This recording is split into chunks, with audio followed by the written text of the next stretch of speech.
I've known Charles for over 30 years. We first met in Houston in the American Leadership Forum. We were in the first class of senior fellows. I've served on the board with Charles here at Enterprise for over 10 years. And the first time I ever met him, I was greeted with a warm smile and a firm handshake. And I knew right away, I'm going to like this guy. When I first joined the Texas Business Council, we were called the Governor's Business Council, and Charles was our chair from 2001 to 2008. He's been an integral part of our organization. He's been the chair of the risk committee, and he's really helped us navigate through the financial crisis. So from a personal perspective, he's really one of the anchors of our organization in navigating through what has been probably one of the biggest recessions that this country has ever had. Well, I know Charles best through our work together on the Duddleston Foundation. My late husband, Wayne, told me that Charles was his closest friend and that he wanted me to get to know him because he had asked Charles to spearhead creation of the foundation after he was gone. Abraham Lincoln once said that if he had 6 hours to chop down a tree, he would spend 4 hours sharpening the axe. I think that Charles must spend 5 hours sharpening the axe because he is so extraordinarily organized as a community leader, whether serving the University of Houston Board of Regents, running the expansion of BBVA Compass Bank.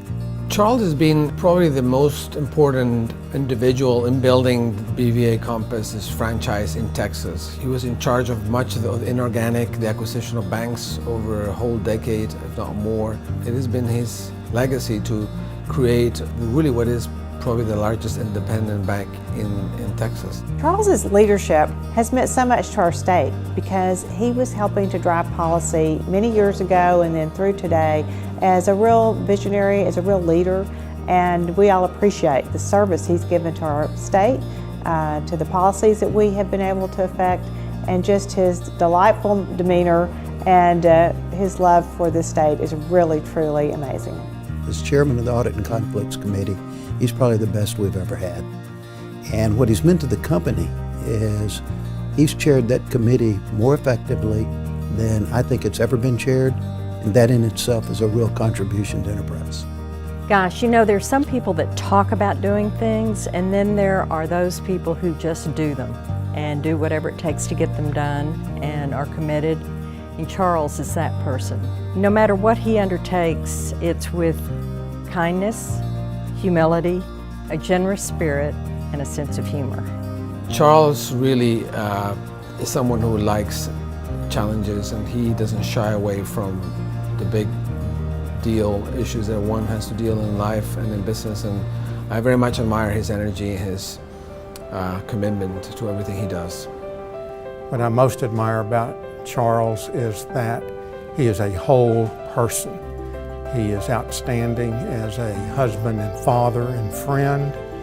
He is a remarkable businessman, and he is a community servant in many ways.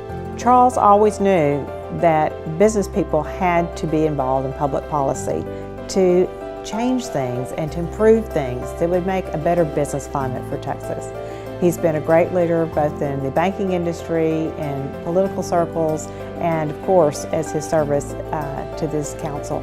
He sets the example. He's always prepared. He's always engaged. He cares about the role he plays at Enterprise. He takes it seriously, and through that he makes a heck of a contribution, but equally important, he sets a heck of an example to all of us. He's a living example of a great leader. I'm also always very inspired by Charles's commitment to his family, whether it's as a husband, a father, or a grandfather. Bravo, Charles. Congratulations on this recognition. You deserve it. It's a privilege to honor you, Charles. Congratulations. Charles, congratulations on this honor. I think it's well-deserved, and I'm proud for you and of you. Charles, I want to thank you for being such a great friend to me, as well as a wonderful friend to Wayne for executing his vision. And I want to congratulate you and just thank you again. Charles, congratulations. No one deserves this honor more than you do, my friend.